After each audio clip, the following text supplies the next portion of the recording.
c'est top et prêt. Juste que ça tienne bien, voilà, impeccable. Nickel. Bon, salut à tous. Aujourd'hui, je suis avec Monsieur Paolo. Je pense que bon nombre de gens dans mon audience te connaissent. Ah, tu crois? Bah ouais, parce que quand même tu fais pas mal de vues sur ta chaîne. Ouais. Moi je t'ai découvert, c'était avec une vidéo que tu avais mise sur la chaîne de Autodisciple. Ouais. Je crois qu'il cherchait des gens pour alimenter sa chaîne, après il a un petit peu arrêté. Ouais. Mais je crois que c'était, tu faisais 30 jours où tu te prenais des rejets tous les jours. Ouais. Et ouais, j'avais vu ça, j'avais trouvé qu'il y avait vraiment un concept. Et après j'ai découvert ta chaîne personnelle. Ouais. Et là j'ai vu que tu avais un peu repris ce truc de rage Autodisciple. Ouais. Moi je suivais beaucoup ce qu'ils faisaient à l'époque et j'adorais ça. C'est un T'as honneur. repris ce truc de défi 30 jours, Ouais. le concept. Et c'est vrai que c'est un concept qui marche super bien et toi tu as vraiment bien réussi à l'appliquer sur ta propre chaîne. Et ouais, tes vidéos, en fait moi ce que j'aime bien dans tes vidéos c'est que tu arrives à créer des concepts très intéressants à regarder, mais avec les moyens du bord. C'est pas avec des grosses caméras qui filment en 4K. Ça j'aime bien le côté un peu fait maison et ça donne quelque chose de très, très authentique, très humain. Et ouais, j'ai rapidement accroché avec tes vidéos, je trouve ça super cool. Mais du coup, moi j'aimerais bien savoir déjà, avant YouTube, qui est Paolo, d'où tu viens et comment tu en es arrivé à faire ce que tu fais aujourd'hui. Là, on est en Thaïlande, c'est vrai, on est en Thaïlande. Petit cocotier derrière. Moi, je viens d'où? Bon, mon parcours scolaire, rapidement, j'ai fait un bac ES et juste après, je suis allé en fac de langue étrangère appliquée, anglais-chinois. Ouais. Je t'avoue que je sais pas trop pourquoi je suis allé là, je savais pas trop ce que j'allais faire avec et c'était une période où j'étais vraiment paumé parce que dans ma tête aussi au lycée, moi je suis un passionné de jeux vidéo compétitifs, surtout League of Legends. Je sais pas, tu y as joué un peu? Moi je jouais à Dofus. Ouais, moi aussi, mais c'était encore avant. Mais après au lycée, j'ai eu la transition League of Legends et mon rêve c'était de devenir joueur pro. Vraiment, dans ma tête, c'est ce que je voulais faire. Et tu pensais que c'était réalisable à cette époque-là? T'avais quel âge, juste pour situer? J'avais jusqu'à mes 17 ans. Donc c'était entre mes 14 et mes 17 ans. Je jouais beaucoup, j'étais bon, mais pas assez. Et puis je jouais pas assez et tout. Enfin bref, et je m'en suis rendu compte.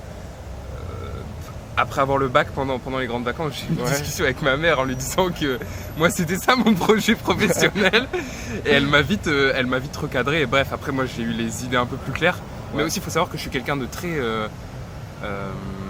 très optimiste et je crois vraiment en certaines choses qui sont un peu impossibles. Donc même si c'était un peu, comment dire, ça pouvait paraître un peu fou comme objectif, je pensais vraiment que c'était possible.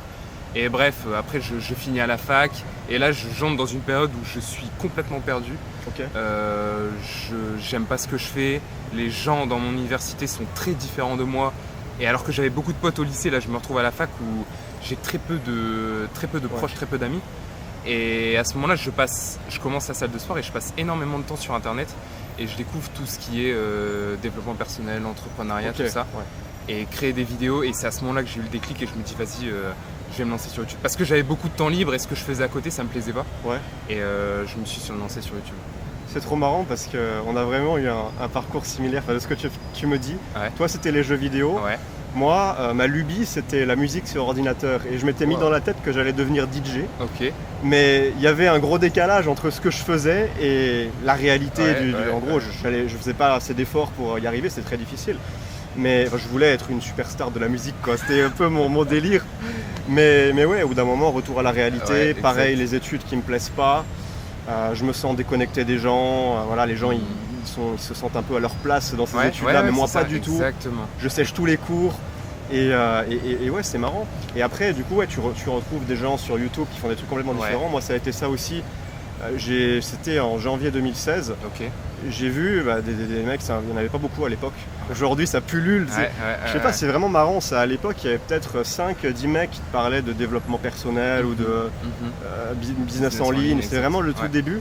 Aujourd'hui ils sont des 10 000, je sais pas combien ils sont. Mais à l'époque j'avais vu ça et je suis tombé sur un mec qui faisait des vidéos sur une plage. Et le mec il était en short et je me suis dit mais... En fait, je m'identifiais un peu à lui. Je me suis dit, si lui peut le faire, je pense pas être plus con que lui. Donc, je vais me donner cet objectif-là. Et à partir de là, j'ai lancé la chaîne YouTube. Et après, au début, il faut charbonner toujours. Toi, c'est quand tu t'es lancé? Quelle année?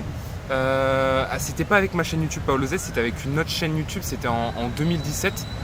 C'était une chaîne où je parlais de l'apprentissage des langues étrangères.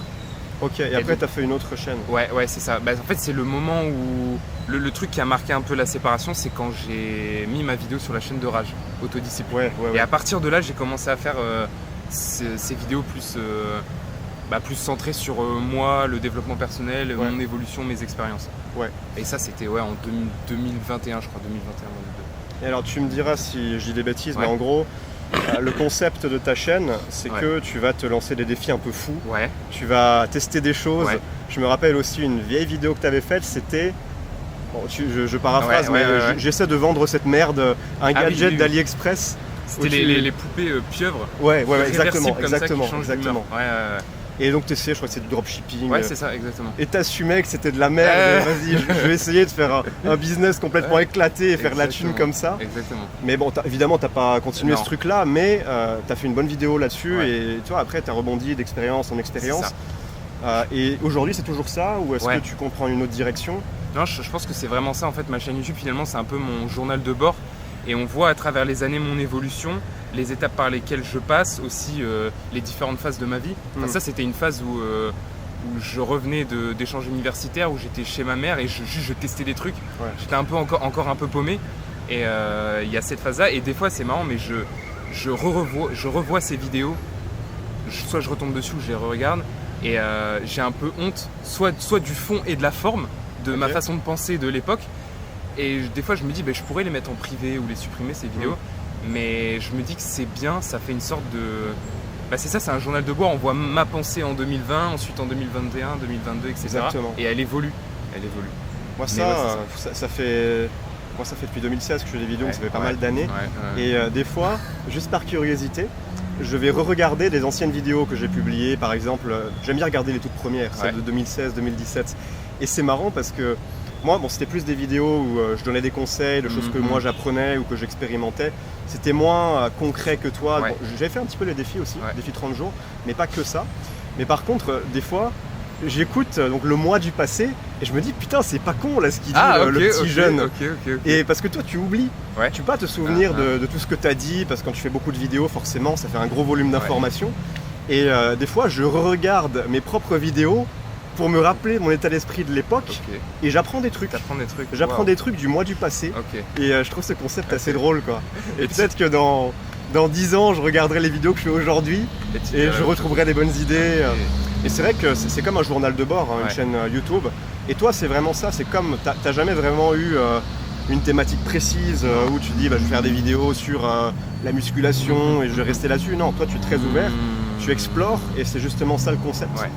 Et après ça reste quand même dans la sphère du développement personnel est assez large.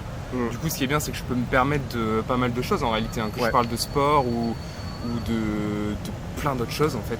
Je peux parler de beaucoup de choses et ça c'est l'avantage. Ça je me suis rendu compte d'une chose, en fait pendant je dirais les 4-5 premières années de ma chaîne YouTube, j'avais cette croyance limitante comme quoi je parle de développement personnel donc les gens me suivent pour ça. Et j'ai pas vraiment le droit. Ou alors ça va pas intéresser les gens si je parle d'autre chose. Et au bout d'un moment ça m'a saoulé parce que j'avais l'impression de tourner en rond forcément. Bon, après j'avais eu une autre chaîne à une autre époque aussi, mais bon ça c'est un autre sujet. Mais je voulais parler d'autres trucs, notamment de création de contenu, un peu business en ligne, investissement, parce que c'est des trucs que moi je faisais. Pareil, l'investissement c'est un truc que j'ai commencé à expérimenter en 2020 et je voulais parler de ces trucs là, mais je pensais que les gens allaient dire reste sur le développement personnel, on veut ça. C'était en fait, bien reçu. J'ai challengé la croyance en faisant des vidéos sur d'autres sujets et je me suis rendu compte que les gens qui me suivaient pour le développement personnel, il n'y a pas que le développement personnel qui les intéressait. En fait, ils se suivent surtout pour ta personnalité, exactement. Parce qu'ils aiment bien comment tu présentes les choses, ta pédagogie. Et donc quand j'ai fait des vidéos un peu plus axées sur la création de contenu ou sur l'investissement, ça a été très bien reçu. Et donc là, j'ai changé de croyance. Du coup, je me suis dit, en fait, vraiment, tu peux parler de ce que tu veux. Tant que toi-même, je pense le plus important, c'est que toi-même, tu sois intéressé par ce que tu racontes, ça se sent. Par contre, si tu vas essayer de parler d'un sujet juste parce que ça fait des vues, mais que t'en as un peu rien à foutre, l'énergie ne sera pas la même. Exactement. Et je sais pas si toi tu as ressenti ça aussi, mais toi t'as pas vraiment. T'as toujours suivi ce que tu avais envie de faire. Ouais, c'est ça. Mais t'as jamais eu de conflit par rapport à ça en te disant il faudrait que je me niche, que je me mette dans une thématique et que je bouge plus? Sur les sujets, pas vraiment, mais comme je te l'ai dit juste avant qu'on enregistre la vidéo, c'est que moi j'ai l'impression d'avoir ce truc avec le format, que si je change mon format, qu'il est un peu trop différent du format que je fais d'habitude, ça va pas plaire aux gens. Et ça, c'est justement une pensée limitante qu'il faut que je challenge là. Ouais. Parce que. Mais alors, format, tu veux dire les défis, c'est ça? Bah, en fait, non, c'est plus. Si tu veux, quand je monte une vidéo, dans ma vidéo, il faut qu'il y ait de la voix off, du vlog et facecam. En fait, j'ai envie de faire un mélange des trois. Et si par exemple, si c'est juste facecam ou juste vlog, je sais pas, j'aurais du mal à le poster sur ma chaîne. J'aurais vraiment du mal à le poster sur ma chaîne. Mais attends, mais t'avais fait une autre chaîne? Ouais, exact. Je crois que j'étais tombé dessus. C'était une vidéo où tu parlais de MMA. Ouais. Et je me suis. En fait, j'ai vraiment eu cette réflexion. Je me suis dit, mais pourquoi il a créé une autre chaîne? Pourquoi il a pas mis ça sur sa chaîne normale? What the fuck? Ouais, mais c'est parce que et pourtant elle a super bien marché. Moi, j'adore la faire. Enfin, j'adore faire ce genre de vidéo. Mais je me dis, si je mets ce genre de vidéo, donc format pure facecam, sur ma chaîne YouTube, ça va faire tâche et les gens ils vont pas, je sais pas, ils vont trouver ça bizarre, ou soit ça va faire moins de vues, et aussi je pense que je suis trop attaché au, tu vois, si une vidéo fait moins de vues qu'une autre, alors ça veut rien dire. Ça, on a tous passé par là, mais c'est vraiment toxique quoi, les chiffres, surtout YouTube, il va te noter ta vidéo, t'as un truc dans les analytics, c'est 3 sur 10, 10 sur 10, tout ça, où en gros il va te dire, bah là ta dernière vidéo, je sais plus c'est 10 sur 10 ou 1 sur 10 le mauvais. 10 sur 10 c'est le mauvais. Ok, bah allez, 9 sur 10, 10 sur 10. Donc t'es un mauvais petit youtubeur. Refais une vidéo. Remets-toi en question mon con et fais des vidéos plus putaclic. Tu vois. Ouais, c'est ça. Mais c'est tellement con parce que c'est pas parce que ta vidéo fait plus de vues qu'elle va plus impacter ton audience. Exactement. Moi j'ai des vidéos qui ont fait très peu de vues et des gens qui aujourd'hui, même des années après, me disent cette vidéo là, elle a été super importante pour moi, elle m'a beaucoup aidé. Et je me dis mais tu vois, c'est pas la vidéo qui a fait 1 million de vues, c'est des petites vidéos comme ça. Mais après par rapport à ce que tu disais sur que tu voulais pas faire tâche sur ta chaîne principale, en fait je pense qu'il faut toujours d'abord tester.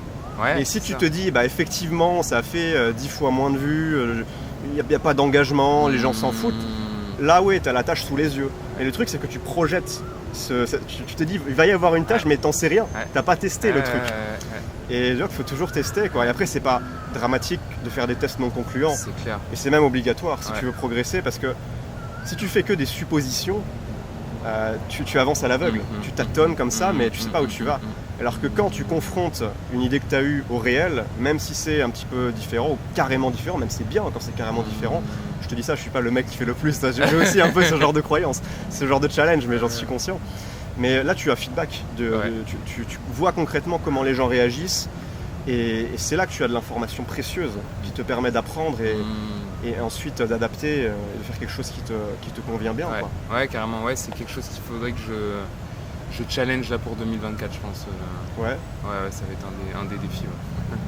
Paolo, est-ce que tu peux nous dire pourquoi tu as un cocard, pourquoi tu as l'œil tout rouge? Je crois qu'on le voit. Je pense qu'on le voit. Ouais. Parce que il y a 2 semaines, je me suis fait ouvrir l'arcade avec un coup de genou. Aïe. Quelle dinguerie tu nous as fait là. Ouais, je suis allé en Thaïlande, du coup c'est pour ça que je suis ici. J'ai dans un camp de boxe thaïlandaise. Le projet c'était de s'entraîner pendant 3-4 semaines et à la fin de faire un vrai combat en Thaïlande dans un ring, un vrai combat quoi. Voilà. Donc je me suis entraîné pendant 3 semaines, 2 fois par jour. C'était hyper intensif et trop bonne expérience. Et à la fin, j'ai fait un combat que je sais pas quand est-ce que tu vas sortir ta... Je la publierai quand tu l'auras spoilé, donc tu peux y aller. Et du coup j'ai gagné mon combat. C'était contre un gars un Anglais qui avait déjà fait un combat. Son niveau était comme le mien. En fait, quand ils organisent les combats, ils vont pas te mettre contre une brute si t'es débutant. Et moi j'étais débutant, j'avais fait quelques cours de sport de combat en France, mais il y avait rien de fou. Donc il m'a mis contre quelqu'un qui avait mon niveau. C'est un gars qui avait déjà fait un combat en Thaïlande, il avait gagné contre un gars de mon club d'ailleurs. Et voilà, j'ai gagné 4e round, victoire TKO, donc ça c'est quand l'arbitre arrête le combat. Mais je ressors plus endommagé que mon adversaire. Parce que aussi, bon, là ça se voit pas, mais il y a quelques jours j'avais une infection, je t'ai montré la photo. En fait, je sais pas si tu vas la partager cette photo. Si, je la mettrai au montage, alors tu me l'enverras. Mais en fait, je me suis fait recoudre directement après le combat, un peu à l'arrache, quoi. C'était un médecin, il voulait attendre que les combats se finissent pour me recoudre parce qu'il avait envie de regarder. Ah putain. Et je crois qu'il était pas. Voilà pas les bien. priorités. Et il a pas bien désinfecté la plaie. Et ça fait que moi ça s'est infecté, j'avais un œil énorme avec la paupière je pouvais plus lever ma paupière. Et du coup j'ai dû aller à l'hôpital, ils ont retiré les points de suture, ils ont retiré tout le sang et le pus qu'il y avait dans la bosse. Et après je me suis fait recoudre et là tout va bien. Ok. T'as eu de la chance je pense. Ouais. Parce que c'est vrai que sur ta photo, tu pouvais même plus ouvrir l'œil quoi. Non, et puis ça me faisait mal tout là, la tête, la mâchoire et tout, c'était terrible. Alors ce qui est beaucoup plus intéressant je pense que de parler de ton œil complètement éclaté, c'est l'expérience en elle-même, l'entraînement. J'imagine que ça a été l'expérience la plus difficile physiquement de ta vie. Ouais, complètement. Et qu'est-ce que tu en as tiré comme leçon? Est-ce que déjà c'était aussi difficile que ce que tu attendais au début? Je pense que je pensais que ça allait être un peu plus facile parce qu'en fait il faut le dire, mais on avait 2 entraînements par jour. Et donc ça faisait entre 4 et 6 heures de sport par jour. Au total 6 jours sur 7. Donc en fait tu fais que ça, tu fais que t'entraîner, manger, dormir, te reposer. Et je pense qu'il y a un peu de surentraînement à un moment parce que ton corps n'est pas fait pour faire autant de je pense sport. Surtout le contraste. Parce que avant, je sais pas à quel point tu t'entraînais, tu faisais plus de la muscu, c'est quand même bien différent. Exactement. Ça a complètement changé mon rapport au sport. Et même moi je me pensais pas capable de faire autant de sport de cette manière parce que moi j'avais ma petite routine de go muscu 1 heure, 1 heure et demie par semaine et on va dire et la muscu ça te pompe pas autant au niveau du cardio que courir ou des entraînements de boxe, c'est sûr. Et donc là j'ai eu un gros choc et même ça a impacté ma relation avec le sport et aussi comment. Là, j'ai hâte de retourner en France pour voir comment je vais modifier mon entraînement parce que j'ai plus envie de faire que de l'hypertrophie. J'ai envie d'avoir un gros cardio, travailler l'explosivité, tout ça. Et mais sinon, en tout cas, ça a été un gros déclic au niveau de ma capacité physique et mentale aussi, de ce que je peux accepter, de ce que mon corps peut tenir.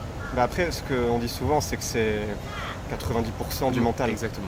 Mais complètement. Ça, tu l'as expérimenté là pour le coup. Mais complètement. Il y avait des moments où ton corps voulait plus, il fallait que tu te pousses. Ah oui. Mais après, il y a le coach qui te gueule dessus aussi. Il y a ça. Mais le mental, mais complètement.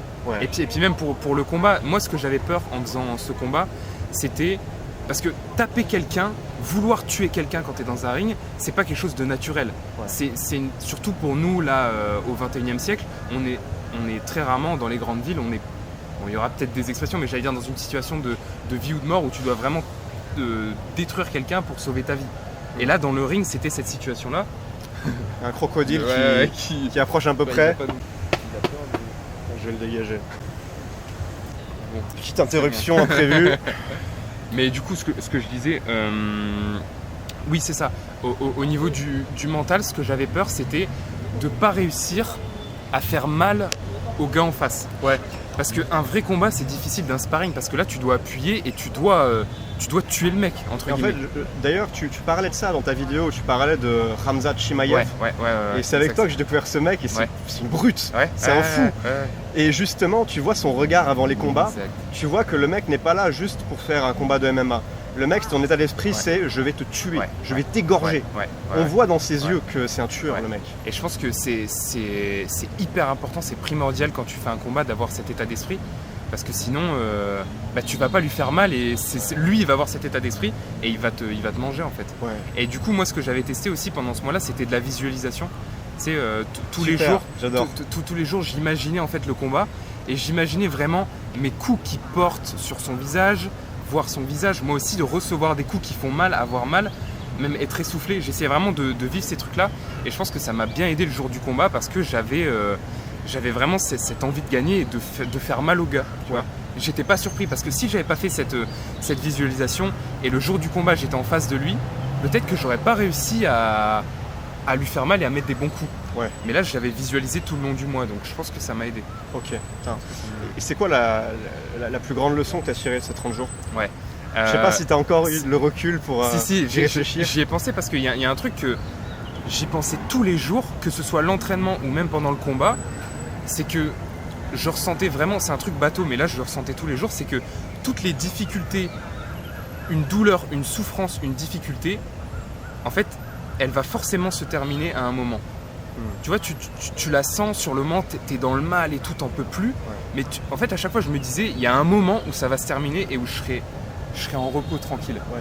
Et ça, je sentais tous les matins quand je me levais pour faire les entraînements, tous les après-midi quand je me levais de ma sieste, quand il y avait encore l'entraînement, je me disais, putain, c'est difficile, je sais pas comment je vais y arriver. Et après, j'avais une pensée qui me disait, tu verras, dans 2 heures, je m'imaginais dans 2 heures et je me voyais dans 2 heures, j'avais terminé l'entraînement, j'étais reposé. Et c'était pareil pendant le combat, je me disais putain ça va être difficile. Et tous les rounds, je me disais ok je viens d'en terminer un, c'était douloureux, mais là je viens de terminer ça. Et en fait dans 4 rounds ce sera terminé et je serai dans un autre état d'esprit. Et c'était pareil avec mon œil, tu vois, j'avais trop mal et je me disais dans quelques jours ce sera terminé, j'y penserai plus. Et aujourd'hui c'est ça, tu vois. J'avais trop mal, j'étais dans le mal et aujourd'hui c'est terminé. Et je sais pas pourquoi mais c'est un truc qui me revenait tous les jours. Génial. Ça me fait penser à la technique des Navy Seals. J'avais fait une vidéo là-dessus où en gros les Navy Seals, les apprentis Navy Seals, avant de devenir des vraies forces spéciales, ils ont un entraînement donc, qui dure je sais pas combien de temps et dans cet entraînement tu as une semaine qui s'appelle la semaine de l'enfer. Et c'est un truc, c'est l'entraînement le plus hardcore que tu puisses imaginer. Les mecs ils dorment 1 heure par jour. C'est que de l'entraînement physique mais d'une violence. Et en fait les anciens Navy Seals qui parlent de ça, ils disent que ce qui les aide à tenir, c'est de penser court terme. De se dire, ok, là c'est extrêmement difficile, mais je vais juste tenir jusqu'au prochain repas. Et en fait, ils ont cet ancrage qui est le prochain repas, parce qu'ils sont nourris 3-4 fois par jour. Ils se disent juste, je m'interdis de penser plus loin que le prochain repas. Et ceux qui arrivent à passer, ils font ça souvent. Et les autres qui se disent, putain c'est trop dur, ça va durer 1 semaine, comment c'est possible de tenir 1 semaine comme ça, ils abandonnent. Et tu as la majorité qui abandonne dans ce genre d'expérience. Et en fait, c'est se forcer à penser court terme, c'est une grosse technique, un gros hack de force mentale. Moi j'utilise ça des fois pour des trucs à la con, pas pour des trucs, mais même pour des trucs nuls ça peut servir. Non mais carrément. C'est une bonne technique à connaître. Carrément. Et voilà quoi. Donc j'ai hâte en tout cas de voir ta vidéo bilan. Je m'imagine que tu vas faire une grosse vidéo. Ouais c'est ça. J'ai hâte déjà de l'écrire, de monter et tout, mais je sens que ça va être un bon petit film. J'aimerais bien savoir quel est ton process. On va switcher un peu de sujet. C'est quoi ton process de création? Comment tu t'organises? Est-ce que tu fais tout seul? Est-ce que... Enfin voilà, dis-nous un peu là-dessus. Oui, je fais tout seul. Et comme je t'avais dit, il y a beaucoup de gens qui me disent « Ah, tu pourrais déléguer le montage pour faire plus de vidéos et tout. » On en avait parlé, mais moi le montage, j'adore ça. J'adore monter mes vidéos. Et je fais tout, l'écriture, tout ça, c'est moi qui m'en occupe. Et sinon, comment ça se passe? Il faut savoir que toutes mes vidéos, moi, elles sont écrites. Je fais pas de freestyle, j'allume ma caméra juste avec des bullet points. C'est vraiment au mot près, c'est pas juste semi-improvisation. Quand c'est des voix off, c'est au mot près. Mais quand des fois il y a des formats un peu plus vlog où je tiens ma caméra et je parle, bon là c'est quand même plus freestyle. Si ton pote te filme en train de tout à le temps pendant ton entraînement de boxe taille, tu vas pas lire ton texte à ce moment-là. Il faut du spontané, mais c'est un bon mix. Comme ça tu cadres avec la voix off. Exactement. Et il y a du humain authentique avec ce que tu filmes. Et moi c'est ce que j'aime bien, c'est pour ça que j'aime bien mélanger un peu tout, c'est que en fait il y a le format vlog que j'aime bien parce que c'est très naturel, très authentique, c'est les vraies réactions. Mais des fois, soit t'as pas tout dit, soit il y a un élément qui manque. Et avec la voix off, tu peux un peu mieux diriger ton histoire et raconter ce que tu as envie de raconter. C'est comme ça que je vois. Donc en gros, je pars de ce que j'ai filmé en vlog et avec l'histoire que je veux raconter, en fait, je vais la guider avec des voix off ou avec un peu de facecam que je vais faire. Mais sinon, tout est écrit. J'ai un long truc. J'écris mon script.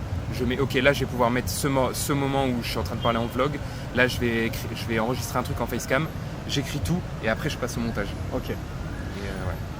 Ouais, je comprends bien ce truc parce que effectivement si tu fais tout en freestyle, ça peut partir dans tous les sens. C'est ça. Et j'aime bien d'ailleurs ça demande beaucoup plus de travail par vidéo. C'est ça. Moi j'aime bien dire il y a 2 stratégies sur YouTube, soit tu fais la mitraillette, c'est-à-dire tu envoies les petites vidéos comme ça, soit tu fais le gros missile.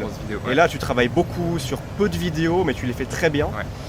J'aurais plutôt tendance à recommander la mitraillette aux débutants que le missile. Ouais, complètement. Parce qu'il faut tester, prendre de l'information, voir ce qui marche. Et s'améliorer aussi. Et trouver s'améliorer, bien sûr. Tu peux pas devenir bon pour faire des vidéos en étudiant, en regardant des vidéos YouTube, comment faire des bonnes vidéos. Il faut mettre les mains dans le plat. Moi j'ai commencé YouTube en faisant une vidéo par jour. Je crois que j'ai tenu le truc plusieurs mois. Après j'ai fait 5 par semaine. Au début je bombardais vraiment. Aujourd'hui, bon voilà, je suis un petit peu moins productif. Mais parce que je teste aussi d'autres choses. Là je fais du Twitter en ce moment, ça m'amuse bien. J'ai beaucoup moins de gens sur Twitter. Mais moi je ne peux pas continuer de faire tout le temps la même chose. Au bout d'un moment il faut que j'aille tester des choses nouvelles pour m'épanouir. Sinon je ne m'amuse plus.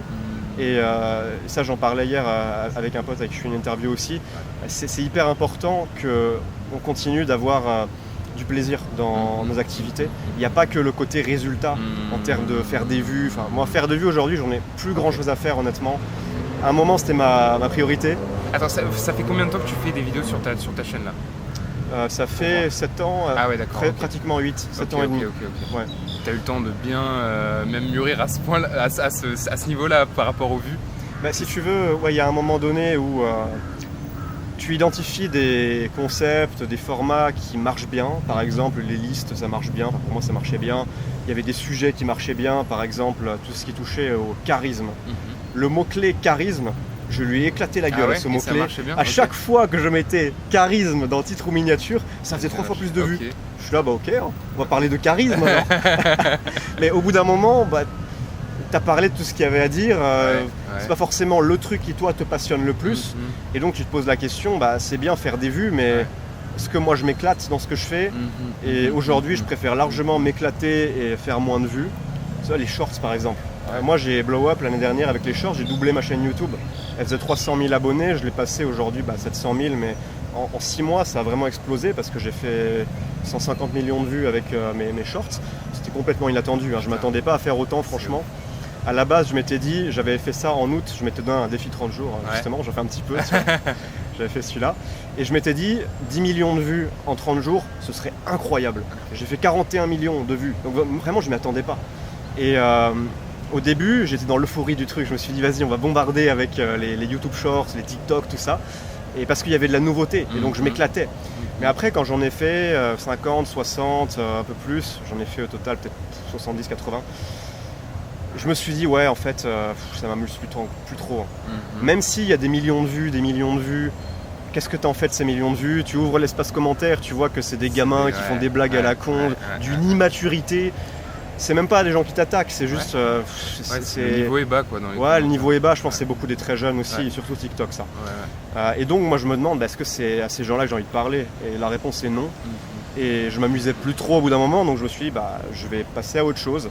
Et aujourd'hui je fais Twitter, j'ai 600 abonnés sur Twitter.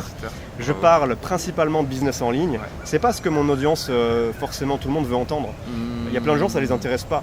Et moi, à cet instant T aujourd'hui, c'est de ça dont je veux parler. Donc même s'il y a 600 pélos qui me suivent, j'y vais quoi. Après on verra, ça va probablement grossir, tout ça, là c'est le début. Mais pour moi, c'est hyper important de continuer d'avoir du kiff dans ce que tu fais. Et je sais pas si toi, tu as ce besoin d'aller explorer des choses nouvelles. Est-ce qu'au bout d'un moment, tu entres pas dans une routine de création de contenu et tu t'ennuies un peu, tu sens que tu n'as plus autant la motivation?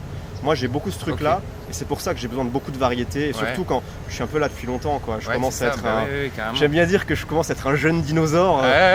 T'en as qui sont des vrais gros dinosaures, mais moi je suis jeune dinosaure. C'est comme ça que je te vois. C'est vrai. Putain. Je commence à me faire vieux. Mais qu'est-ce que j'allais dire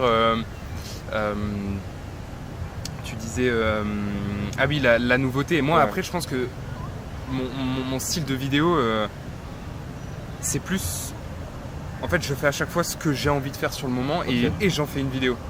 En fait toi par définition ton format est toujours différent. Parce que c'est toujours une nouvelle expérience. Donc en fait toi ce que tu fais c'est de l'expérimentation. T'as un truc qui t'intéresse en ce moment ou un projet un peu fou dans lequel tu voudrais te lancer, et tu y vas et tu documentes. Voilà, c'est ça. Donc tu t'ennuies jamais. Exactement. C'est incroyable ça. J'adore. C'est la solution. Du coup, ça fait que j'ai toujours envie de créer des vidéos. J'ai jamais été lassé par ça. Et aussi parce que je pense que c'est profondément la chose que j'aime faire le plus, faire des vidéos. Je sais pas toi si c'est plus la création de contenu en général, bon que j'adore aussi, ou si c'est les vidéos. Est-ce que tu aimes vraiment faire des vidéos ou la création de contenu, c'est comment ton rapport à ça?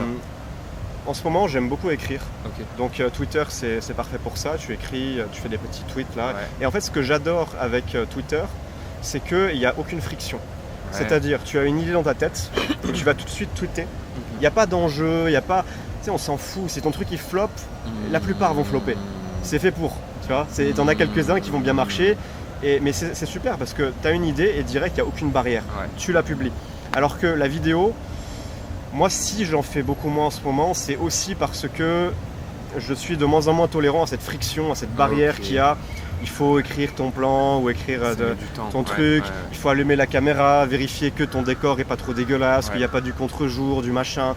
Et ça me fatigue de plus en plus, je vais être honnête avec toi. J'aime bien toujours la vidéo, là je kiffe. Et d'ailleurs, c'est quand même plus facile quand on est à deux, quand tu es tout seul.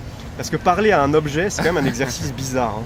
Ouais, mais on s'y habitue en vrai, non? Moi, non. Ah ouais? Non. Moi, quand je fais une vidéo, ça fait 7 ans que j'en fais, mais je vais toujours bugger. Je vais toujours... j'ai ma phrase, mais je m'arrête et je la refais. Je la refais 3 fois, je la refais 10 fois. Parce que je veux qu'elle soit bien dite avec le bon ton. Ou alors parce que j'ai un petit peu bafouillé et je n'arrive pas à accepter. C'est un perfectionnisme que j'ai depuis toujours. Et dans certains domaines, ça me pourrit la vie, ce truc-là. J'ai jamais réussi vraiment à le régler. Par exemple, un truc, je suis en lutte constante contre le perfectionnisme et une manière que j'ai trouvé d'annihiler le perfectionnisme, c'est avec ça. J'ai fait une vidéo là-dessus, c'est mon carnet. En fait, j'avais un gros problème avec l'écriture, c'est que j'écrivais une phrase, je la relisais, je me disais, je peux la reformuler mieux. Et en fait, je me retrouvais à éditer mon texte en même temps que je l'écrivais. Ça prenait un temps fou. C'était extrêmement frustrant parce que je ne faisais que supprimer, refaire, revenir en arrière tout le temps. Alors que c'est pas du tout comme ça qu'il faut faire. Il faut y aller en mode dégueulasse, brouillon, et après tu édites. Mais avec le papier, moi je suis complètement amoureux du papier, je ne peux pas effacer. C'est pas, j'ai pas de gomme, tu vois, j'ai pas mon stylo là, mais tu es obligé d'écrire et tu peux pas revenir en arrière. Et donc ça m'a beaucoup aidé à surmonter le perfectionnisme. Et j'aime beaucoup écrire maintenant mes idées sur du papier. Ça change tout, je trouve. Et j'allais dire par rapport à ça, parce que je réfléchissais, moi mes notes je les prends sur téléphone comme je t'avais dit, et il y avait un truc qui me dérangeait par rapport à prendre ces notes sur papier, c'est que ta pensée va... Enfin non, t'es plus lent à écrire que ta pensée. Et du coup en fait moi j'étais plus rapide, enfin je trouve ça plus rapide de prendre une note sur téléphone que sur papier. Je crois que c'est ça le truc qui me dérange principalement. Alors, 2 choses. Déjà, quand tu écris, c'est prouvé scientifiquement, l'idée s'ancre mieux dans ton subconscient. C'est-à-dire tu vas écrire à la main, ça va faire entrer en jeu plus de sens que si tu es juste à taper comme ça. Tu vas sentir, tu as la sensation, il y a une connexion entre la main et le cerveau, et ça fait que tu apprends mieux en écrivant aussi. Tu te souviens mieux de ce que tu écris, déjà, première chose. Et la deuxième chose, je sais plus ce que c'était.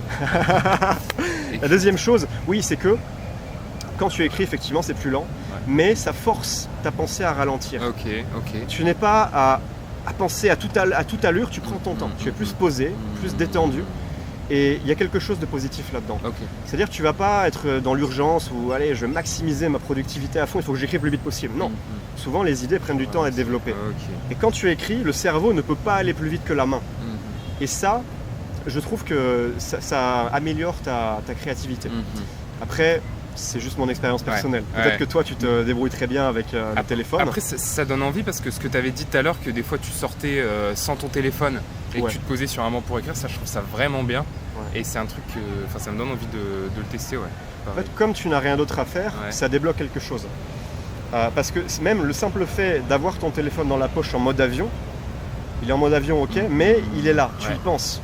Alors que s'il reste à la maison, tu n'y penses pas. La seule chose à laquelle tu penses, c'est ça. Et tu as des idées de fou qui jaillissent. Moi, j'ai vraiment d'excellentes idées comme ça, et vraiment, ça m'apporte. Pour moi, le plus gros bénéfice de ça, c'est la clarté mentale. C'est ce truc où tu te lèves le matin, tu sais exactement qu'est-ce que tu dois faire aujourd'hui.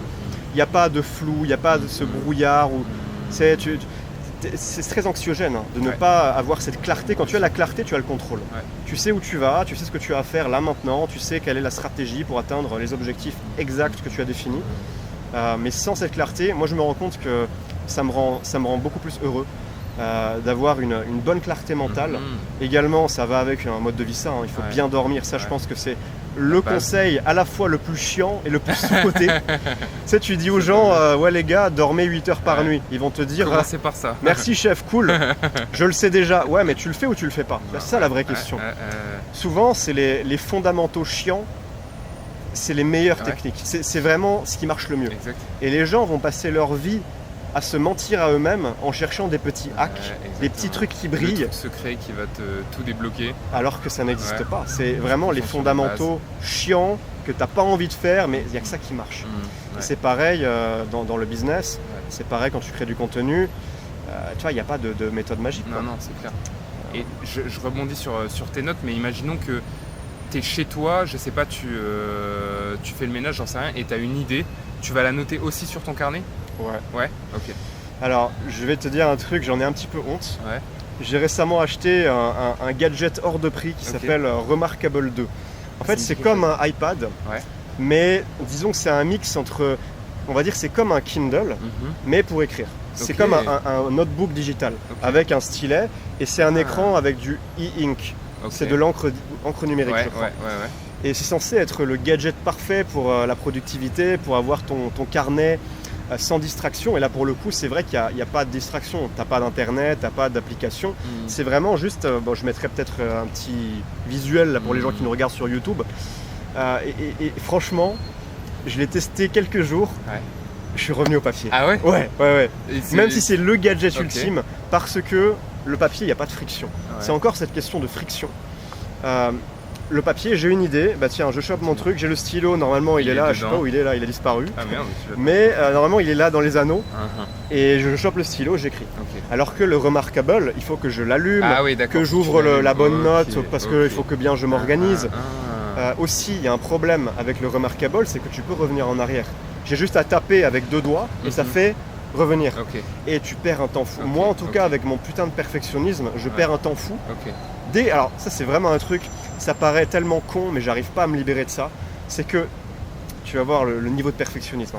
Si j'écris un mot et que, je sais pas, il y a une lettre qui est moche, ben, je vais l'effacer et je veux que ce soit joli. Ah oui, d'accord. Parce que sinon ça me gratte là dans mon cerveau, je suis là, putain, il y a toujours un truc où je suis frustré.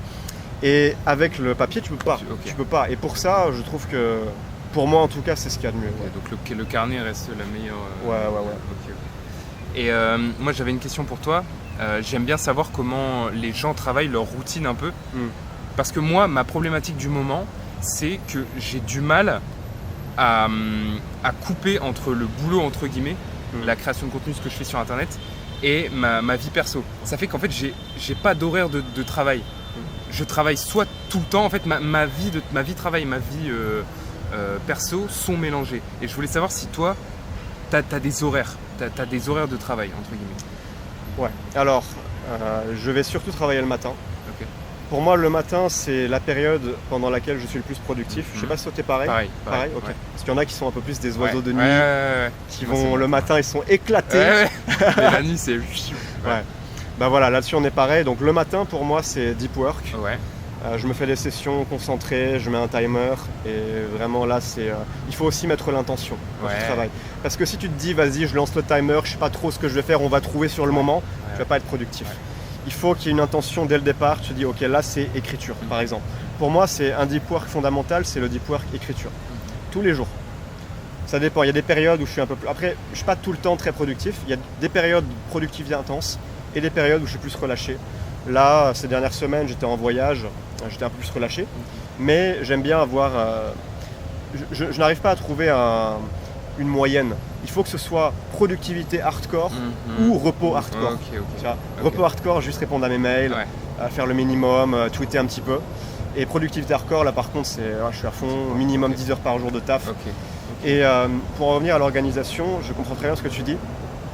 Il faut effectivement délimiter. On est tous différents, donc moi je te dis ça de ma propre expérience, ça vaut ce que ça vaut. Mais si tu ne délimites pas, en fait, tu vas entrer à partir de 18h ou en fin de journée, tu entres dans la zone grise. La zone grise, c'est en même temps tu travailles et tu ne travailles pas. Tu ne travailles pas, mais tu penses à ton travail. Et ça, c'est souvent très frustrant parce que tu n'es pas productif, mais tu as des trucs qui tournent et tu n'es pas en train de les résoudre. Et moi j'avais pris cette métaphore dans une vidéo, je disais faut poser le couvercle, faut fermer le couvercle. En fait, quand tu termines ta journée, tu poses le couvercle en fermant ton ordi, c'est fini. Et là tu fais que des activités pour kiffer, parce que aussi moi un truc qui m'a vraiment fait prendre conscience que c'était important de régler ce problème, c'est que si tu devais mourir demain et que tu as passé toutes ces dernières années à penser que à ton travail, tu vas le regretter, parce que l'équilibre est très important. Il faut que tu kiffes aussi la vie. Il faut que tu vives des expériences. Bon, toi, c'est les deux en même temps. Donc c'est ça, c'est vrai que c'est un peu délicat. C'est un peu délicat. Tout ce mélange, c'est ça qui est. Et en même temps, j'aime bien ce que je fais. Mais en même temps, des fois, j'ai envie d'avoir quand même une pause. Mais je me dis, je perds du temps. Enfin, tu vois, c'est un truc bizarre. Je vais rebondir là-dessus. Il y a une question que j'aimerais bien te poser par rapport à ça. Moi, quand je voyageais la première fois en Asie, c'était nouveau pour moi. Voilà, je découvrais. Et je faisais des stories sur Instagram. Aujourd'hui, je fais quasiment plus de stories. C'est rarissime. Parce que je me rendais compte que je ne vivais pas l'instant présent. Je voyageais, je visitais des endroits cool, des temples, voilà, je montrais ma vie. Et en fait, dès que je voyais quelque chose de sympa, d'original, je n'étais pas à apprécier le moment. J'avais un conditionnement vraiment pavlovien où je me disais, ok, je sors le téléphone, je fais la story et je regardais le truc à travers l'écran. C'est comme les mecs qui filment les concerts là. Ah oui, ils regardent le concert que par le téléphone. Voilà. Et à un moment, je me suis dit, mais Emilio, qu'est-ce que tu branles ? Tu ne vis pas.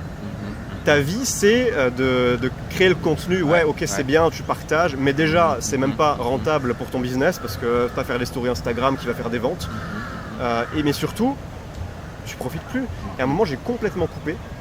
Et pendant toute la période Covid, un truc assez marrant, c'est que alors, on avait des prix cassés sur les hôtels, tout ça en Thaïlande, parce que j'ai passé toute la période Covid en Thaïlande. Et je me suis retrouvé dans des villas de malades. Tu pouvais bouger avec en Thaïlande, du coup. Piscine privée, par moment, ça dépendait, mais la plupart du temps, piscine privée, vue sur la mer, coucher de soleil, 4 chambres alors qu'on était 2 dedans. On sous-exploité le truc pour des prix ridicules. Et j'aurais pu faire le kéké en mode regardez, je suis millionnaire. T'en profites pour comme tous ces connards là, avec leur Lamborghini loué. Exact. J'aurais pu faire ce truc-là. Mais en fait, je me suis dit, non, en fait, j'ai juste kiffé. J'ai juste kiffé. Je me rappelle, à un moment donné, je fais une super journée jet ski avec des potes. J'aurais pu faire les stories, que dalle. Personne n'était au courant. Et en fait, j'ai beaucoup plus apprécié ces moments-là sans sortir le téléphone. Même souvent, je laisse le téléphone à la maison et je vis, quoi, tout simplement. Et je me suis remis un petit peu l'été dernier à faire des stories. Et très vite, j'ai retrouvé ce truc où ça sert à quoi ? Qu'est-ce que tu es en train de branler là ? J'étais à Paris, là, en train de prendre mon café le matin. Et j'étais là, je prenais la photo du café avec l'heure, 8h, machin, Paris, France. Qu'est-ce qu'on s'en bat les couilles ? On s'en fout, c'est nul. Elle est où la valeur là-dedans, tu vois ? Donc j'ai arrêté complètement. Mais toi, évidemment, ça apporte beaucoup de valeur ce que tu fais, c'est pour ça qu'on te suit.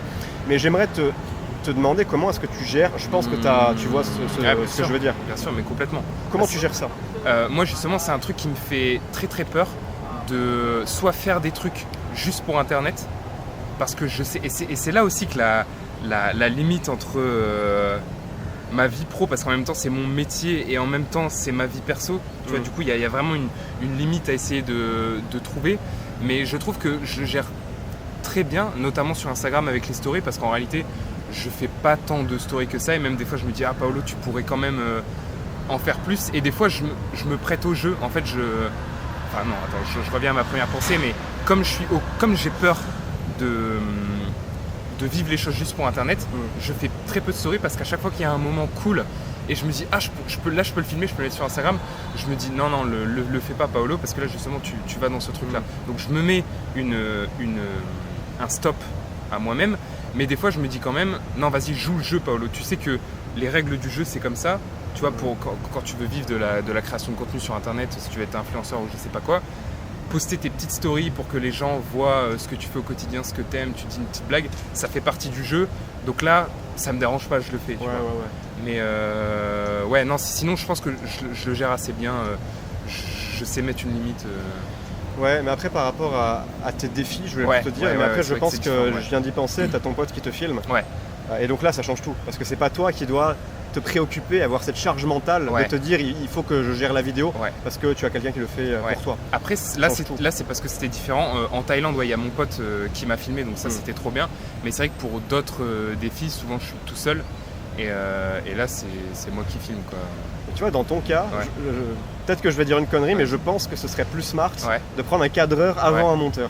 Vu que tu kiffes le montage, oui, c'est vrai. Tu pourrais te lancer des défis de fou carrément. Et juste avoir un cadreur qui te suit. Carrément.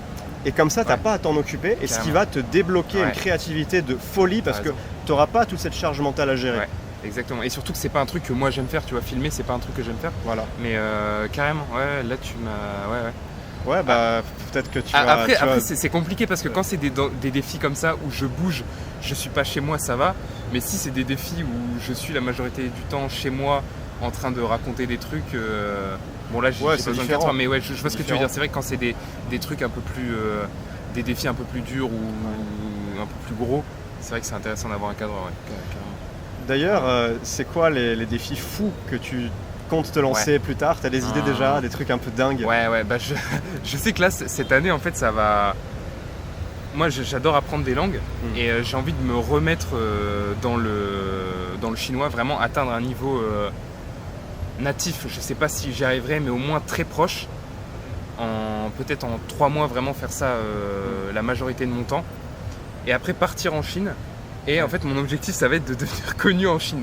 De devenir une célébrité limite en Chine. Ah ouais, sur les réseaux. Douyin. Ouais, exactement. Ouais. Excellent. Ah là là. Et ça va cartonner, c'est sûr. Mais je sais, tu vas importer tes skills et ta gueule d'occidental. Exactement. Et ils vont ébogger les Chinois. En plus, si je sais bien parler chinois, je sais que ça va être trop bien. Donc ça c'est mon défi sur cette année. Après, ça va être aussi plus de développer mon business.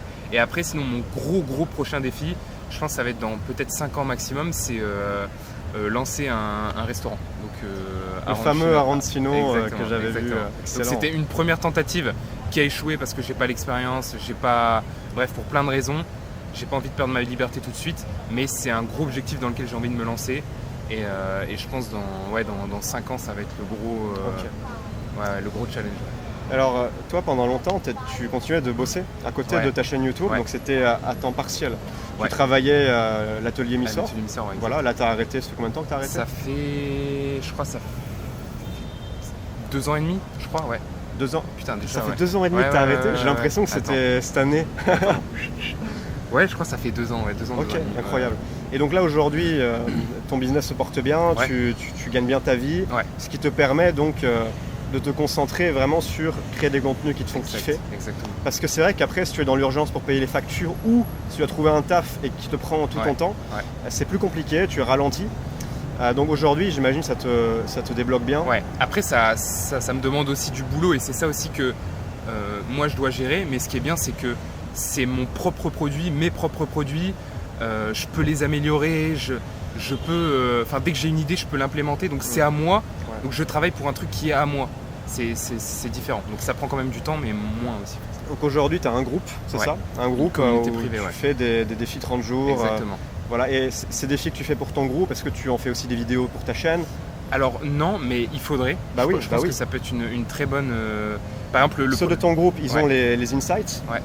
Ils ont vraiment des informations beaucoup plus pointues. Pendant que tu fais le défi, tu es là, tu les motives, tu es avec eux. Et après YouTube, ils ont la vidéo à la fin. Exactement. Et ça peut leur donner aussi envie de rejoindre le groupe.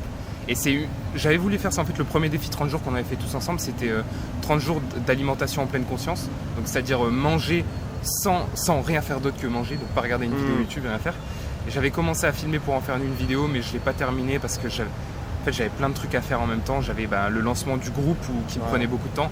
Du coup, je l'ai mis de côté, mais c'est un truc qu'il faudrait que je fasse dans le futur, carrément. Je pense que ce qui est le plus productif, c'est de te concentrer sur un truc à la fois. C'est-à-dire, par exemple, tu as un défi, manger en pleine conscience, et tu penses que à ce défi, faire le défi et faire la vidéo. Parce qu'après, si tu as plein de projets à gérer en même temps, ça devient très compliqué. Tu te disperses. Après, c'est gérable si tu t'entoures. Ça se règle. Mais après, je sais pas à quel point. D'ailleurs, je voudrais te demander, est-ce que tu as l'ambition de t'enrichir personnellement en termes financiers? Est-ce que tu veux te blinder les couilles pour se dire des choses?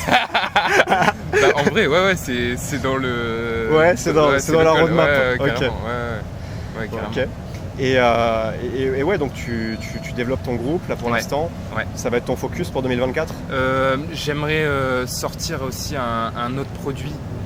Je pense peut-être qu'au moment où tu vas sortir la vidéo, ce sera sorti. Ah, ok. Mais bon, le nom, ce sera peut-être pas ça, mais en gros, j'aimerais faire un programme, une formation qui s'appellerait Transformer sa vie en film avec le storytelling et faire des vidéos à des millions ou des milliers, des millions de vues. Parce que du coup, là, en fait, c'est ce que je fais sur Instagram avec mon aventure en Thaïlande. En fait, je transforme mon aventure en série. J'en fais une série et les gens suivent ça fait beaucoup de vues. Et c'est ce que j'ai toujours fait sur YouTube, transformer ma vie en film et pour faire des vidéos qui font des vues. Et tout ça grâce au storytelling, c'est une compétence, moi, que je pensais pas que... Enfin, je pensais pas, tu vois, si tu me disais il y a 5 ans en arrière, c'est quelque chose qui va te passionner, j'y aurais jamais pensé. Et je me suis pris d'amour pour ce truc-là. J'adore raconter des histoires, j'adore créer des scripts, que ce soit pour les vidéos ou autre chose. Et du coup, je vais faire une formation qui regroupe tous mes processus et toutes mes connaissances sur ce sujet. C'est hyper intéressant, franchement, et je pense que tu es très bon dans le storytelling. Est-ce que tu as développé ces compétences, alors évidemment, principalement par ton expérience, par YouTube, le fait parce que quand tu fais une expérience, tu vis l'histoire, et après, chacune de ces histoires, tu les racontes. Mais est-ce que tu te formes aussi sur le storytelling ? Tu étudies la théorie, des bouquins qui ont été écrits là-dessus ? Il y a un bouquin notamment qui s'appelle Le Guide du scénariste que j'ai adoré. Et sinon, c'est beaucoup de... Bon, ça m'arrive de regarder des vidéos et après tu développes une certaine... ça devient naturel et c'est très logique. Par exemple, quand je fais mes défis, tu vois, quand j'étais là en Thaïlande et que je faisais mon défi de boxe, à chaque fois qu'il se passait un truc, je me disais ok, ça c'est nickel pour ma vidéo, ça va à ce moment-là, c'est complètement logique avec ce que j'ai fait hier, avec ce qui va se passer et tout. Et du coup, toute l'histoire se construit dans ma tête par rapport aux histoires que j'ai regardées, que j'ai écoutées ou que j'ai construites. Et c'est ouf, c'est trop bien. Ça veut dire que tu as atteint l'expertise. Parce que dans une compétence, tu as plusieurs stades. Tu as l'incompétence inconsciente. Je suis une merde, mais je sais pas. Je m'en fous. Tu vois. Je sais pas, tu me dis Emilio, mets-toi à la peinture. Je suis nul, mais j'ai jamais pensé à me mettre à la peinture. Après, tu as l'incompétence consciente.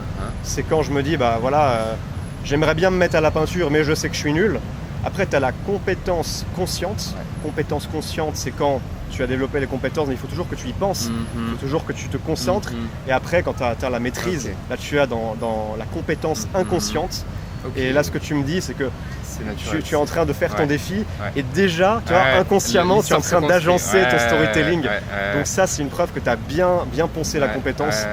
Et c'est excellent, franchement. J'ai hâte de voir ce que tu vas faire sur cette formation. Et du coup, c'est quoi les défis, on avait un peu zappé, que tu vas faire ? Les défis, donc j'avais dit par rapport aux Chinois. Après, il y a d'autres défis sportifs personnels, mais j'aimerais bien faire un semi-marathon, déjà ce serait bien. Tu vois. C'est surtout ça. Là, je vois à peu près je vois pas plus loin que les 3-4 premiers mois de 2024. Et après, je vais voir comment je vais évoluer, mais c'est surtout ça, quoi. C'est surtout ça mes objectifs. Et toi, tu as des objectifs pour 2024 ? Ouais, bien sûr. Là, en fait, j'ai passé ces derniers mois à... J'ai pas sorti grand-chose, mais j'ai travaillé à créer des systèmes, des choses qui vont me servir beaucoup pour 2024. Notamment, là, je suis en train de recruter. Et ça a été une grosse difficulté pour moi pendant longtemps. T'as toujours été seul depuis le début là ? J'ai eu des gros blocages par rapport à ça. En fait, j'ai toujours été mauvais en recrutement. Ça s'apprend, mais de base, je suis nul là-dedans. Donc j'ai recruté les mauvaises personnes, j'ai viré les mecs parce qu'ils comprenaient rien. Et tu vois, moi-même, j'étais pas capable de bien leur expliquer. Donc j'ai toujours eu des difficultés là-dessus, mais là, justement, je me concentre sur le recrutement. Je fais pas ça à l'arrache, je prends le temps de faire ça bien. Donc je m'entoure de personnes qui vont pouvoir bien m'aider. Et voilà, ça va permettre de... Là, ce que je veux faire, c'est avoir comme base de mon contenu l'écrit. Donc principalement une newsletter, hebdomadaire idéalement. Et à partir de cette newsletter, je veux que j'ai toute une machine qui va faire que tu as du contenu qui va partir partout. Qui va partir sur Twitter, qui va partir sur LinkedIn, sur Facebook, même des plateformes où je ne mettrai jamais les pieds. Et tout sera automatisé. Aussi, ce sera couper, par exemple dans une newsletter, tu peux sortir des petits tweets. Je peux enregistrer en audio. Et après, je peux prendre un mec qui fait du motion design, qui me fait des animations stylées. Ça peut partir en vidéo YouTube, ça peut partir en shorts. Et donc ça, c'est vraiment la machine que je veux construire. Aujourd'hui, c'est encore en chantier. Ça va pas sortir là la semaine prochaine. Il faut que je prenne le temps de former les gars, voilà. Mais c'est vraiment, je kiffe. Là, j'ai cette idée en tête. Je veux construire cette machine où moi, j'écris une newsletter toutes les semaines et derrière, c'est bombardé partout. T'as le contenu qui est... Parce qu'en fait, t'as plein de gens qui sont sur une seule plateforme. T'as des gens qui sont sur YouTube, mais ils vont jamais être au courant de ce que tu mets sur Instagram. Et pareil pour TikTok, pour machin. Et donc, en fait, idéalement, il faudrait être partout. Sauf que c'est impossible d'être partout si t'es tout seul. Et surtout si t'as pas les process. Et ce qui compte surtout, c'est la qualité de tes process. On peut faire aussi beaucoup de choses avec les automatisations. Des outils no-code comme Zapier, Make, ce genre de choses. Après, je veux aussi plus m'adresser aux entrepreneurs. Ce que je fais aujourd'hui avec Twitter, X. Je sais pas comment on dit, je t'ai pas compris. Ouais, X c'est bizarre, mais on comprend. On dit de Twitter depuis tellement longtemps, c'est une des plateformes dinosaures. Faudra du temps. Mais bref, on va dire Twitter, allez. Et là, Twitter, c'est beaucoup plus ciblé pour des entrepreneurs, pour un petit peu des gens qui font comme nous, des créateurs. Je parle beaucoup aux créateurs. Et avec le modèle infopreneur, vendre des produits d'information. Après, je compte pas lâcher non plus mes canaux principaux. Juste, je pense faire un petit peu deux types de contenu parce que le contenu un peu plus mindset, productivité, développement personnel, ça parle à tout le monde, y compris les entrepreneurs. Et après, je veux aussi faire du contenu qui s'adresse seulement à un segment de mon audience. Et eux seront entre guillemets les mieux servis parce que tout le contenu que je vais faire vont les intéresser. Aussi productivité, dev perso, tout ça. Et il y aura un petit peu moins qui sera pur dev perso, il y aura beaucoup plus création de contenu, business en ligne. Mais voilà, moi ça va me permettre aussi de parler de choses plus variées. Parce que moi c'est par période, j'ai besoin de parler des choses qui m'intéressent sur le moment. Là je pourrais pas demain te pondre une vidéo mes 10 meilleurs conseils pour investir en bourse. Parce qu'en ce moment je suis pas focus là-dessus. Ça fait des mois là que c'est pas ma préoccupation. Bon, je le fais, c'est automatique, c'est passif. Mais là je pourrais, même si tu me dirais ouais Emilio tu vas prendre 10K sur cette vidéo, je le ferai vraiment à contre-cœur et j'aime pas faire les choses à contre-cœur, donc je le ferai pas. Je préfère me concentrer vraiment sur ce qui me fait kiffer. Et pour moi, en fait, la liberté est plus importante que l'argent, qui est plus important que la popularité. J'ai vraiment cette hiérarchie. La liberté d'abord, l'argent ensuite, la popularité après, donc les vues, les abonnés, tout ça. Est-ce que ça a toujours été comme ça ? Surtout par rapport à liberté-argent. Moi j'ai l'impression, forcément quand tu es au tout début, tu cherches à faire de l'argent, tu n'en as pas forcément beaucoup. J'ai l'impression qu'argent est vraiment en top et il y a un moment où ça change, où la liberté devient plus importante que l'argent. Alors tu vois, nous les créateurs de contenu, on a un gros problème. C'est qu'on devient accro aux vues, aux likes, tout ça. Et c'est malgré nous. Parce qu'on est tellement confronté à ces chiffres, tu bases ton ego là-dessus au bout d'un moment. Si ta vidéo elle fait 10 fois moins de vues que d'habitude, tu vas te remettre en question, tu vas dire putain il y a un truc qui va pas, tu vas te sentir mal, tu vas même le prendre émotionnellement. Alors que c'est un truc que j'ai mis du temps à comprendre ça, c'est que plus de vues n'est pas égal à plus d'argent. C'est clair. Moi c'était la croyance que j'avais au début. Et c'est pour ça que j'ai grossi une chaîne à quand même 700 000 abonnés. C'est quand même assez élevé comme nombre d'abonnés. Après il y en a plein qui sont inactifs parce que ça fait longtemps, tu as des gens qui sont abonnés il y a 3 ans, ils sont plus là, c'est pas grave. Mais pendant longtemps j'avais cette croyance, plus d'abonnés égale plus d'argent pour mon business. Plus je fais des vues, mieux mon business se porte. Et c'était assez... Alors ça m'a évidemment aidé à croître, à me développer, etc. Mais au bout d'un moment, tu comprends que c'est à des limites. Quand j'ai fait 150 millions de vues en shorts, ces vues n'ont pas été très rentables. Après, j'ai surtout capitalisé sur le fait que tout le monde un peu m'avait vu passer. Bon, ça fait un peu prétentieux de dire ça, c'est pas le cas. Mais 150 millions de vues, c'est beaucoup. Tu vois, beaucoup de gens ont vu ma gueule, au moins sur TikTok, sans forcément me connaître mon prénom, mais t'as plein de gens qui voyaient ma gueule. Et donc ça a créé une autorité. Et j'ai capitalisé là-dessus en lançant un programme de formation où j'expliquais tout comment j'avais fait pour un peu casser l'algorithme Twitter. Alors, je connaissais rien à la base parce que moi il y a plein de gens qui me demandaient ouais Emilio, t'as pas des techniques pour l'algorithme de TikTok comment on fait, voilà, comment j'optimise mon profil TikTok. J'y connais rien à TikTok. Je n'ai jamais gardé cette application plus d'une semaine sur mon téléphone. Pour moi, c'est avilissant. Même je ne conseille pas aux gens. J'ai fait une vidéo où je disais aux gens, je fais des YouTube Shorts, mais les regardez pas. Vraiment, je vous souhaite pas ça. Honnêtement, là, je vous parle. Je vous parle vraiment honnêtement, je ne veux pas que vous regardiez mes shorts parce que c'est pas bon pour vous. Les gens qui regardent, ça va surtout être des gens qui sont déjà drogués à ça.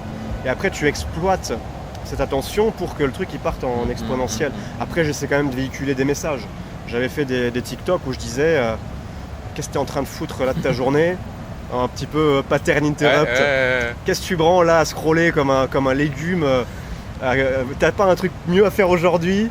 Voilà, lève ton cul du canapé et fais autre chose. Et il y a plein de gens, ça les a aidés. Tu m'étonnes, Mais tu sais, ils ont bugué quand ils voient ça. Moi, j'aimais bien faire bugger les gens. C'est mon petit vice. C'est ça. Avec le Nutello. Ah ouais. Ça les fait bugger, ça. Tu sais, pour la petite anecdote, après avoir fait cette vidéo Nutello, j'ai vu que ça partait en exponentiel le nombre de vues. J'ai vu que ça faisait 1 million de vues. Et j'ai paniqué. Parce que, en fait, j'ai eu une pensée. Je me suis dit, et si Ferrero m'attaquait en justice pour dénigrement commercial parce que ça fait 1 million de vues. Tu sais, si ton truc il fait 200 vues, on s'en bat les couilles. Mais si ça fait beaucoup de vues, potentiellement tu... Et moi, ce que je dis, c'est vrai, par contre. Alors, c'est théâtralisé. Je dis, voilà, c'est de la merde, ça, je suis un peu rentre-dedans agressif. Mais j'ai appelé un avocat juste pour savoir, pour qu'il regarde ma vidéo Nutello. Et il m'a dit, normalement, ça passe. Voilà. Parce que c'était factuel. Je disais, c'est blindé de sucre, et c'est vrai, tu as 56% de sucre. Donc c'était factuel et c'était vrai. Je mettais en lumière la sombre vérité sur le Nutello. Mais ouais, ça m'a fait un peu paniquer cette histoire. Mais j'aimais bien faire bugger les gens. J'aime bien quand les gens ils voient ta gueule et dès les 2 premières secondes, c'est erreur 404 not found dans leur cerveau. Ils sont là, mais qu'est-ce qui se passe? Où je suis? C'est qui ce mec? Écoute Paolo, je pense qu'on va s'arrêter là ou est-ce qu'il y avait d'autres trucs desquels tu voudrais qu'on parle?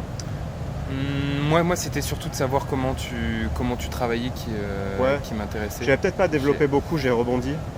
Sinon, autre question, justement, quand tu es hors boulot, dans ton temps libre, tu le gères comment? Tu fais quoi dans ton temps libre? Quand je suis dans mon temps libre... Quand tu déconnectes complètement de... Ouais, je passe du temps avec mes potes. Là, j'ai une copine en ce moment, voilà, depuis pas longtemps, donc forcément, ça prend du temps et c'est cool, ça va super bien. Ensuite, j'ai des activités que j'aime bien faire. J'aime bien faire du tir à l'arc. J'aime bien le stand de tir, j'ai testé. Ici, là, à Bangkok, ça coûte une blinde, donc je ne fais pas souvent, mais j'aime bien m'améliorer ma précision. Donc j'aime bien... Stand de tir plus arc. Ça, c'est vrai que j'en parle jamais. J'en parle jamais de mes activités parce que pour moi, c'est pas intéressant pour les gens. Il y a des gens qui disent j'aimerais bien que tu partages ça, mais en vrai, j'y pense pas. J'ai perdu le réflexe et tant mieux. J'aime bien faire du kart, c'est karting comme dans Mario Kart, mais en vrai. Après, je fais beaucoup de sport toujours, la musculation. Là, je me remets à voyager parce que le Covid s'est terminé. Donc là, j'étais en Malaisie récemment. J'étais à Kuala Lumpur, qui est une ville, c'était l'occasion d'y aller, c'est vraiment sous-coté. Tu m'as donné envie, carrément. C'est génial, c'est une ville très développée, tu as des grandes tours, c'est propre, les gens sont adorables, tu manges bien, il y a des bons restaurants et tu as aussi beaucoup de nature. Moi j'aime beaucoup pouvoir marcher dans la nature. J'aime bien les parcs à Bangkok, je me mets toujours pas loin d'un parc à une distance marchable, walking distance. Des fois tu penses à un truc en anglais mais t'as pas la traduction tout de suite. Mais sinon dans mon temps libre, en fait j'ai une vie assez simple. Moi si tu veux, mon kiff personnel c'est les vues. Alors j'ai un mode de vie, c'est un peu spécial, c'est que j'ai toute ma vie dans une petite valise. Je vis dans des hôtels et des Airbnb. Je me pose jamais, j'arrive pas. J'ai toujours envie de changer et j'ai ce luxe de pouvoir choisir où je vis et de vivre quand je suis en ville. Je prends toujours un truc haut parce que j'adore avoir des vues de fou. Je me lève le matin et je vois tous les immeubles là. Ça c'est mon kiff. Ou quand je suis dans les îles, je veux voir la mer. Ça j'adore. Et je suis tellement content d'être ici en Thaïlande.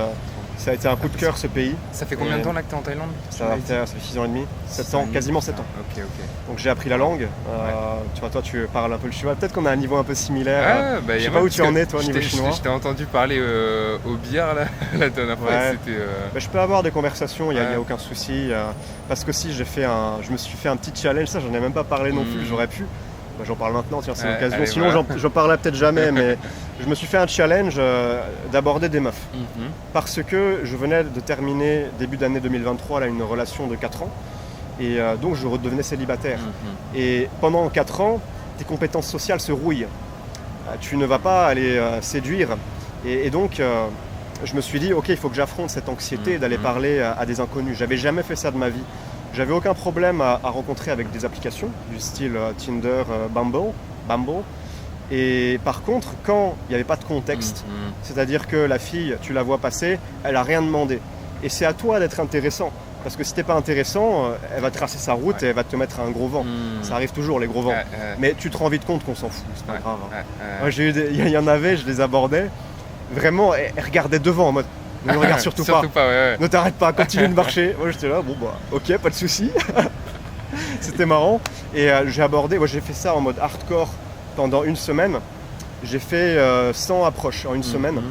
Et après j'ai continué un petit peu, mais beaucoup moins parce que en fait je faisais que ça, je travaillais pas. Pendant la semaine, c'était mon activité à temps plein. Mais justement, je me suis fait un petit délire où je me suis dit, je vais prendre une semaine pour vraiment développer mes compétences sociales.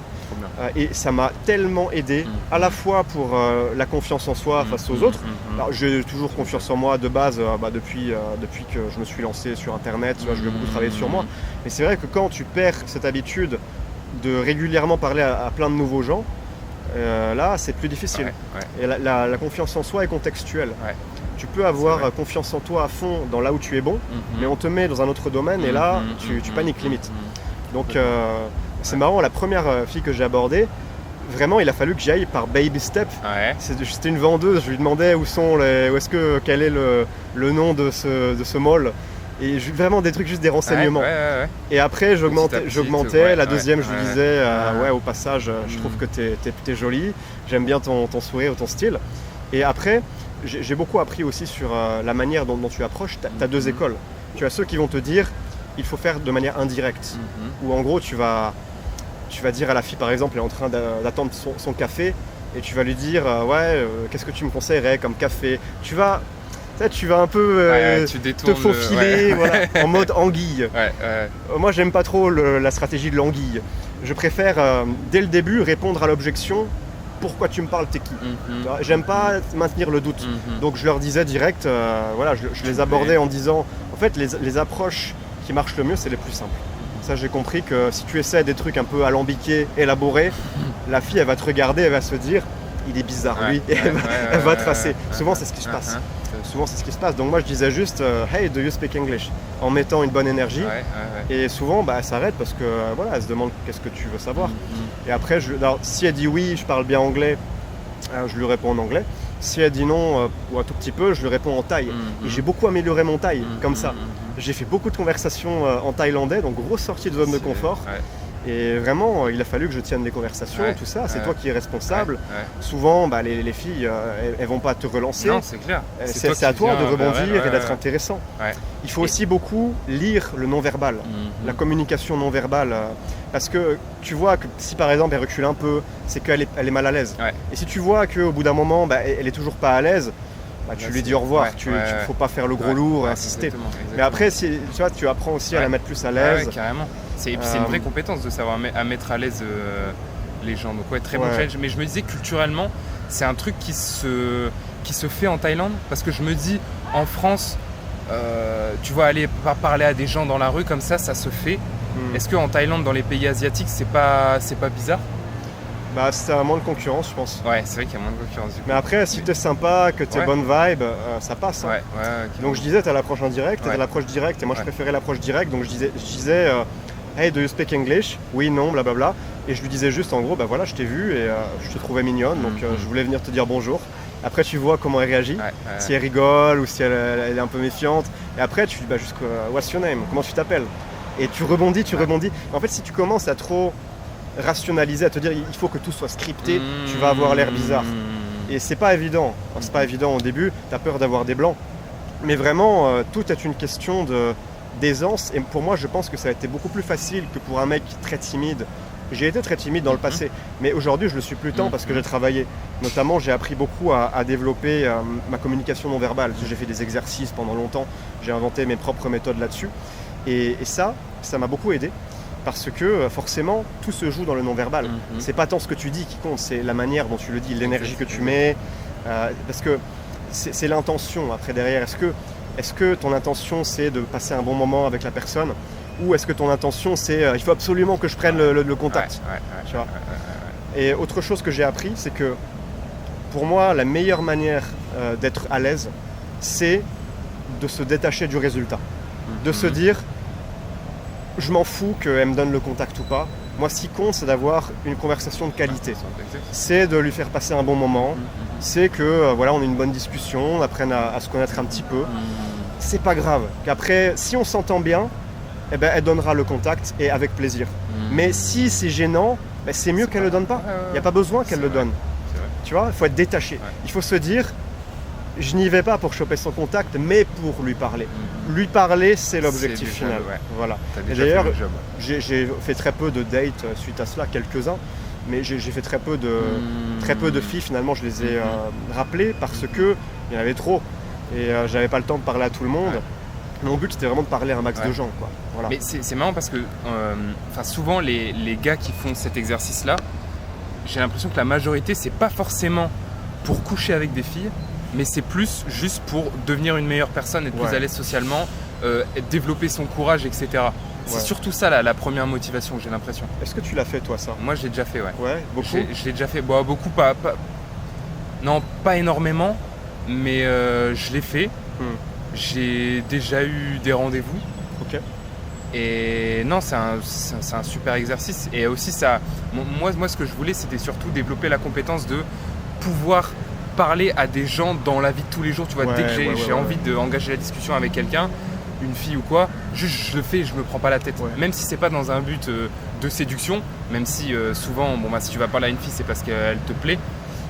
C'était surtout pour développer ce truc-là et que j'ai réussi aujourd'hui. Maintenant, tu vois, quand je suis, je sais pas, dans un magasin ou quoi, et que j'ai envie de taper la discute à quelqu'un, à une fille, je peux le faire parce que j'ai fait ces exercices avant, et notamment on en parlait là de la vidéo sur les rejets. Ça aussi, tu vois, ça a été la première étape, et ça te débloque plein de trucs. Ça te débloque plein de trucs. Et même par exemple, aborder un gars à la salle de sport. Juste pour discuter, c'est sympa. Moi j'aime bien quand t'as des mecs qui me disent bonjour ou qui me demandent d'où je viens, tout ça. C'est toujours des mecs qui sont ouverts, qui font des bonnes discussions. Exactement. Et même si tu es en couple, en fait. Parce que peut-être des gens se diront en nous écoutant, ouais mais moi je suis en couple, j'ai ma meuf ou j'ai mon mec. Enfin je sais pas si les meufs vont aborder des mecs beaucoup, c'est moins dans les mœurs. Mais on peut travailler ses compétences sociales. En parlant juste avec des gens, je sais pas, tu vas aborder une vieille dame dans la rue juste pour qui est assise sur un banc, elle sera très contente probablement, elle va te raconter sa vie. Il faut avoir au moins 1 heure après. C'est ça, il faut avoir du temps. Mais ouais, c'est incroyable. Et je te disais ça l'autre jour, c'est que je suis convaincu que quand tu as de bonnes compétences sociales et que tu n'as plus peur d'aller vers les inconnus, tu dormiras jamais dehors. Ah oui, exact, mais complètement. Ah mais ça c'est sûr et certain. Tu es largué, moi je pense qu'aujourd'hui, grâce à cet exercice, si tu m'enlèves tout ce que j'ai, tu me largues dans la campagne thaïlandaise, bah, je me démerde, je me fais des potes, ils seront un peu choqués de voir un blanc qui parle thaï, ça choque un peu toujours, t'as des réactions très mitigées, c'est drôle. T'en as qui sont là, ils bug, et t'en as qui sont super contents. Mais ouais, parce que quand tu sais te faire des potes rapidement, et les gens souvent sont très généreux, surtout les gens un peu entre guillemets normaux, les gens qui ont une vie normale, qui sont un peu dans une routine, dès que quelqu'un vient vers eux, sympa avec eux, bonne énergie, énergie, ils sont très accueillants. Moi je pense que il y a beaucoup de vices dans l'être humain, mais il y a aussi beaucoup de générosité, et ouais, malheureusement en ce moment, il y a beaucoup de vices dans le vice, le mal prend le contrôle du monde, beaucoup d'égards, mais l'être humain a quand même du bon. Et moi, je préfère me concentrer là-dessus. Nous avons terminé cette discussion, je pense. C'était un grand plaisir, Paolo. Pareil aussi, Emilio, de t'avoir rencontré là en Thaïlande. C'était l'occasion parce que t'es pas souvent en France. Bah, t'es pas souvent en Thaïlande. Je suis pas souvent en Thaïlande non plus. Voilà. Donc, c'est super. Juste des petites dernières questions. Toi, tu dois vivre en France pour la fin de tes jours? Ouais, j'aimerais bien passer quelques temps à l'étranger, notamment en Asie, mais sinon la fin de ma vie, je la vois bien en France. Notamment par rapport à la famille et aux amis, en fait. C'est surtout ça, tu vois. T'es ancré en France. Ouais. Ok. Moi c'est Thaïlande. Ouais. Toi c'est Thaïlande. Tu repasseras peut-être en vacances. Ouais, je pense que je repasserai, ça c'est sûr. C'est sûr, je reviendrai en Thaïlande, franchement j'ai bien aimé. Ok. Bon, et où est-ce qu'on te retrouve, Paolo? Le mieux c'est sur ma chaîne YouTube, Paolo Z, Paolo IRL sur Instagram. Je pense que vous avez tout ce qu'il faut. Je mettrai les liens en dessous, vous pourrez aller suivre Paolo. Trop bien, merci de m'avoir reçu, Emilio. C'était un plaisir, à une prochaine. À une prochaine.